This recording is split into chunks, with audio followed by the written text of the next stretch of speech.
Good evening, exiles. So, me and Sarah are trading some comfrey. Oh, well, we're trading some lilies with a guy to get some comfrey, and we're here at his farm, and he's showing us around some of the things he's got.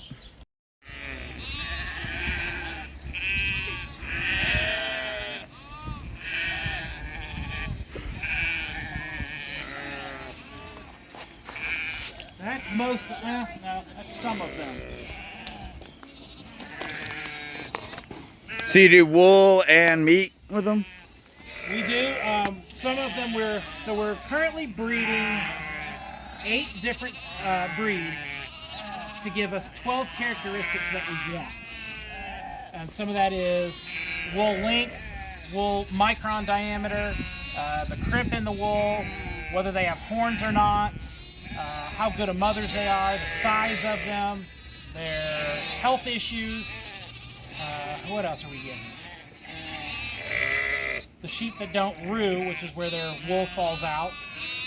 Yeah. It's kind of a recessive trait. It's how the hair sheep got that part. So sheep, some of the breeds will naturally lose the wool. And you'll see that in some of them. Hi, Precious. Yeah, when we get sheep, we want sheep that you don't have to shear. That's just meat sheep.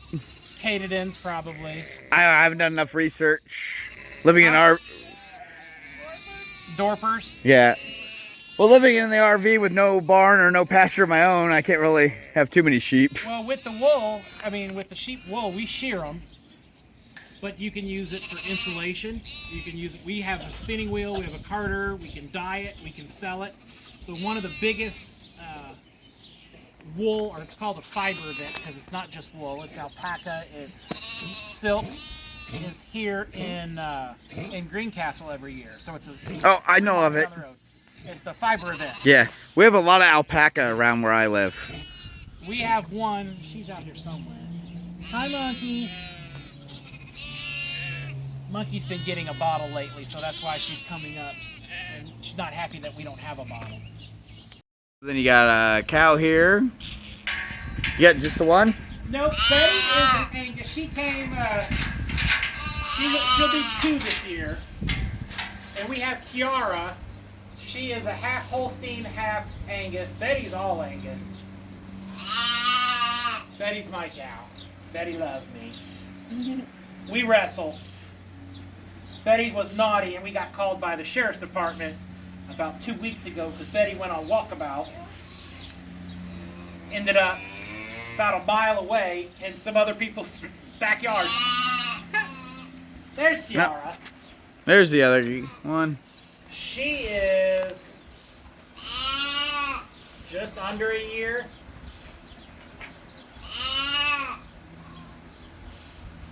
Betty was originally just going to be, well, we were going to make her for meat. Now she's going to be a breeder, right? Kiara is half a milker, so she'll be a breeder, but we're going to try and milk her. So she's half Holstein. I We'll see. How that goes. And then you got pig over here.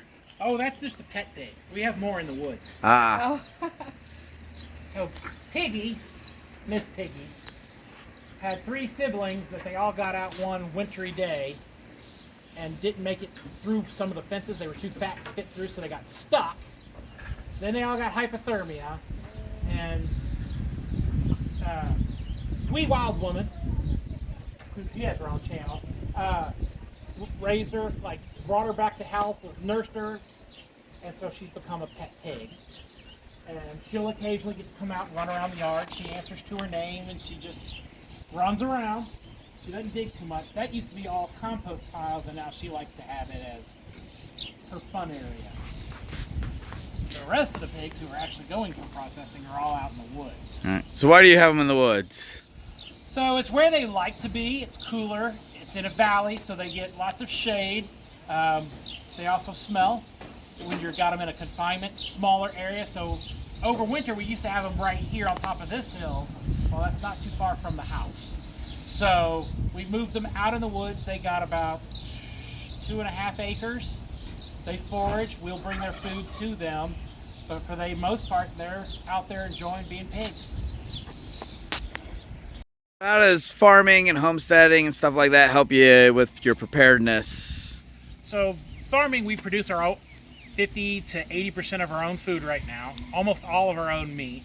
We grow a lot of our own produce. We're on spring water, so we don't have to worry about a clean source of water. The permaculture piece of it has taught me a different way of thinking for everything. So turning wastes into resources, finding efficiency so we're not wasting energy or time or money in a lot of cases. We feel that, you know, the way we've set things up, we were a prepper first and then bought the farm later. So we have that prepper mindset going into everything.